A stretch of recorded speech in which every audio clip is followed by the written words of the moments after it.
Hey guys, it's your girl Kelly and I'm back with another video. So as you can see in the title below, my video will be all about how I became an amputee. Okay, so if you're new here, welcome to my channel, and if you've been here before, welcome back. So let's jump straight into it. Okay, so it all started out when I was a toddler. I was about 3 years old, and me and my cousins were playing. And apparently, we were playing. There probably weren't any adult supervision there presently at the time that he did it. He lifted me up and he dropped me. He is a bit older than I am, like probably 5 years or so older than I am. So he dropped me. He tried lifting me up because I was a baby, 3 year old. Also, honestly, I am not certain of the age because I was told that when I was a baby, and I was told that when I was 3. Well, not really told when I was 3. I think I can remember at one point in time when I went to the doctor to the clinic, and I had my records in my hand because the clinic hold your records so that when you come to the clinic to see the doctor, they will give you your record. So I was going through the record, waiting on the doctor. I think was to go to the pharmacy or something, and I had my records in my hand and I was going through it, and I something that, oh, probably when I was a baby, sorry. Yeah. Okay, when I was 3, yeah, when I was 3, I had my first surgery because I had to get that surgery done because my foot keeps swelling. My cousin said that he dropped me way after because he probably was the only one around that I really play with more because we were living in the same house. So he probably was the only person. He was the owner probably. At the time, he was the only person there that I really get to play with at times. So they question him, they keep on questioning him or whatever. And he said yes, he had dropped me after going back and forth to the doctor or whatever. And they found out, well, before we went to the doctor, we were just putting my foot in like warm water, just warm water in it, put it down in some warm water because it was swelling. The warm water was to like keep down the swelling or whatever, and anointing it like using oils and Epsom salts and whatever the case might be, to anoint it to help with the pain and the swelling because it was paining. And we decided now to go to the doctor, and going to the doctor back and forth, doing x-rays and whatever.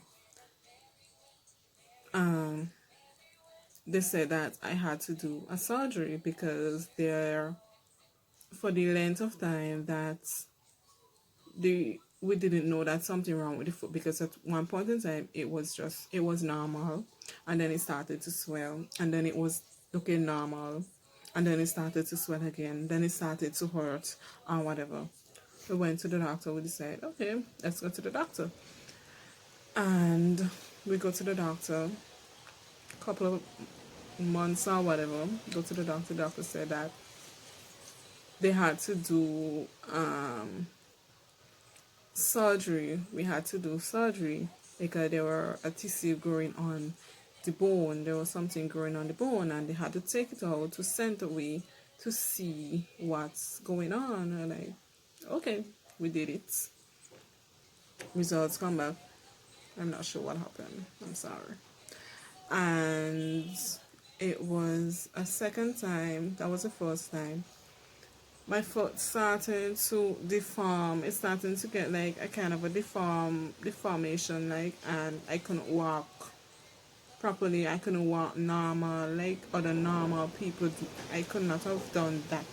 I've never really had the experience growing up to do those sort of things, like getting involved in sports and walking normal, running up and down normal like other normal kids do, because my foot started to become deformed, and I I was like a regular person to visit the doctor, to go to the hospital, to go to the clinic or whatever.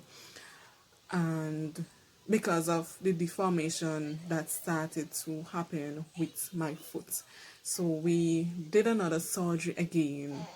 I can't remember the age that we did that other surgery. Oh, yeah, when I was going into secondary school, I think we did another surgery.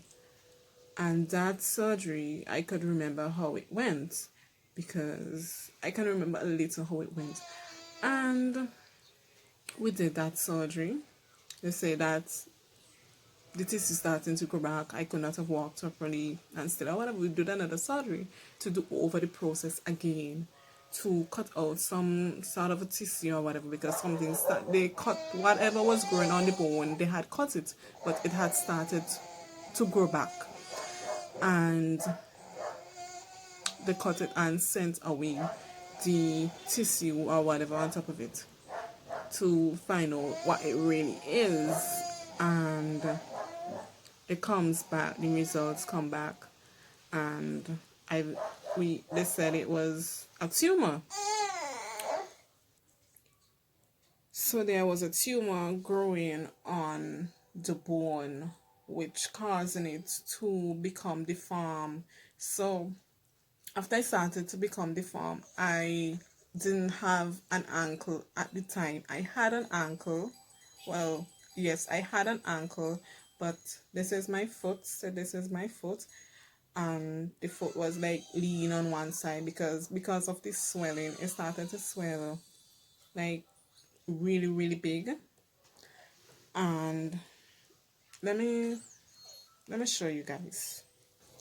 I'll add the clippings because I still have some X-ray pictures here with how it how the foot was before it was amputated. It was deformed. It was really deformed, and it's my left leg, and my right leg was bigger than the left leg, the one that was amputated. It was bigger because it started to become deformed, so it started to shrink and get swollen. So I didn't. It was called, my foot was carved as a C with something like a big lump, I should say, on top of it. Like, I could not have walked. I was literally walking on crutches at that point. I was walking on crutches.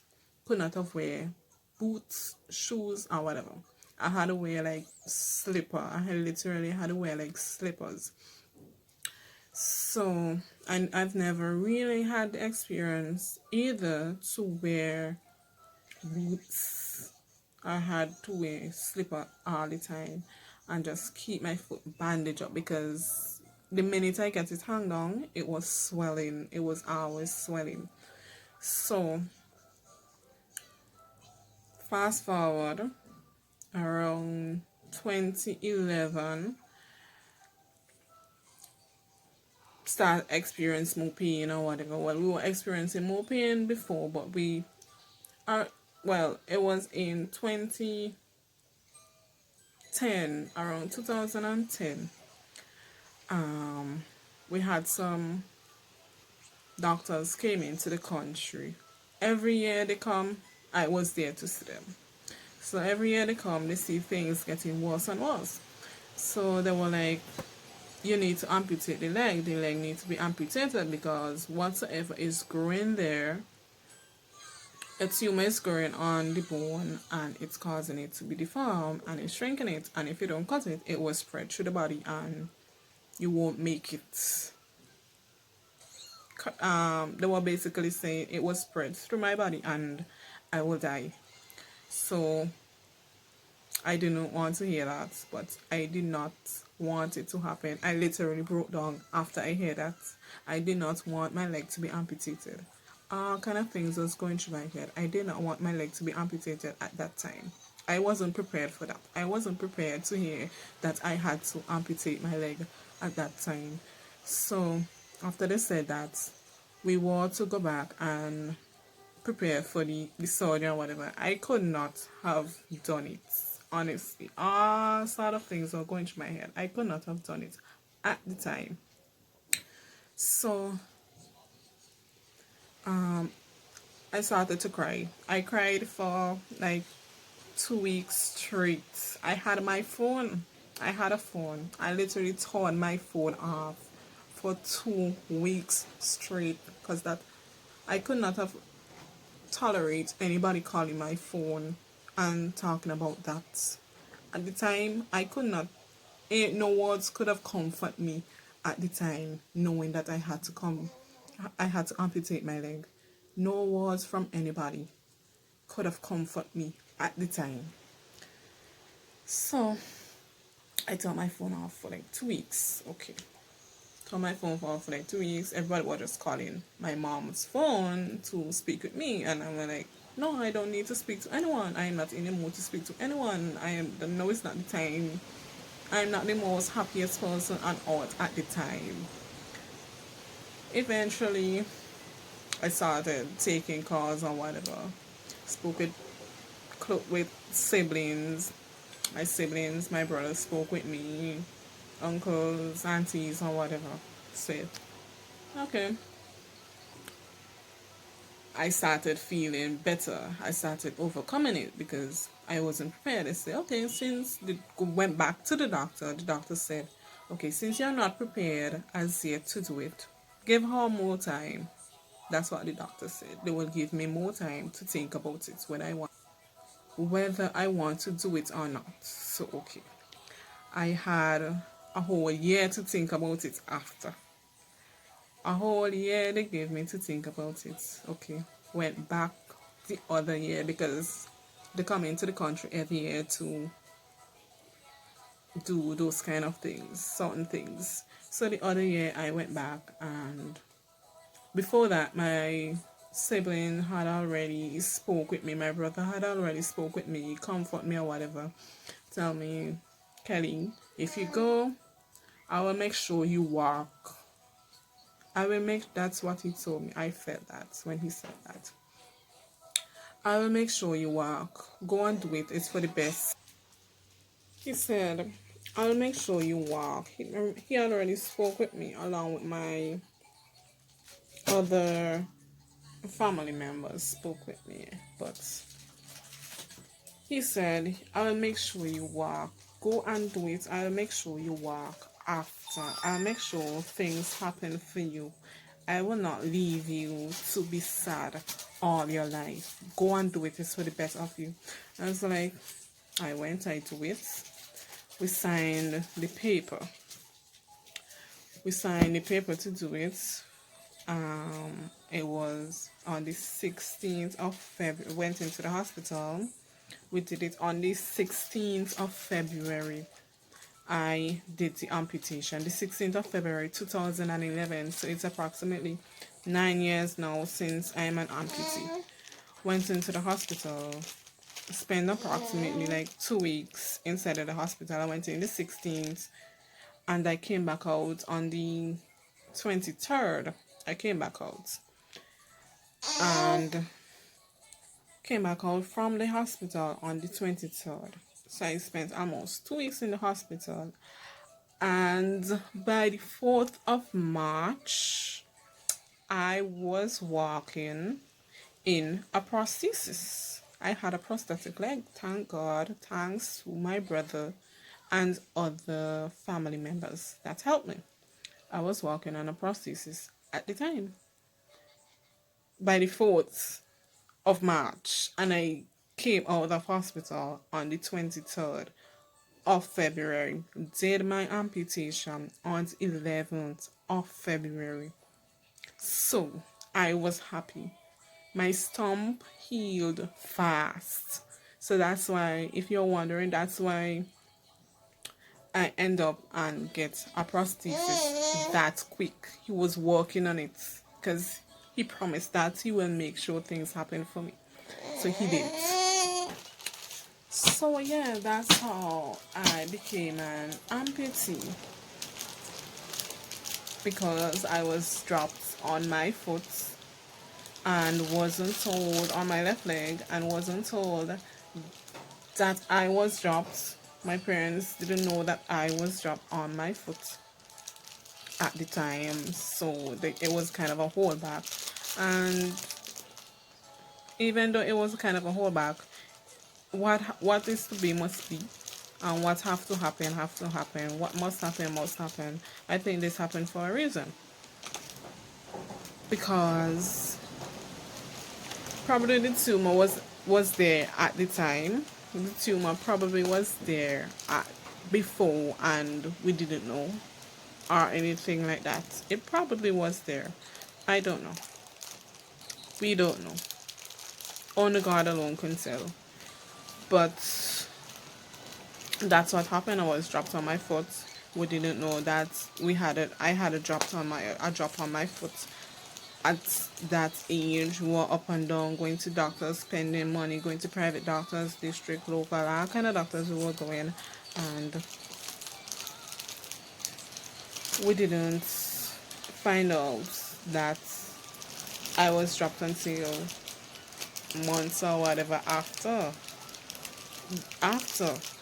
So yeah, that's what actually transpired. I was dropped on my foot. Years down the line later, found out that there was a tumor growing on my left leg. Did three, did two surgeries before I was amputated. Did two surgeries to take tissues out of my foot before I was amputated. And since I was amputated, I had or have no problem. It took a while for me to overcome it, yes, but I am happy now. I am happy now. Thank you. Thank you guys. If this video or interesting to you, please like and subscribe. Thank you for your time. Thank you for watching. Bye. Peace out.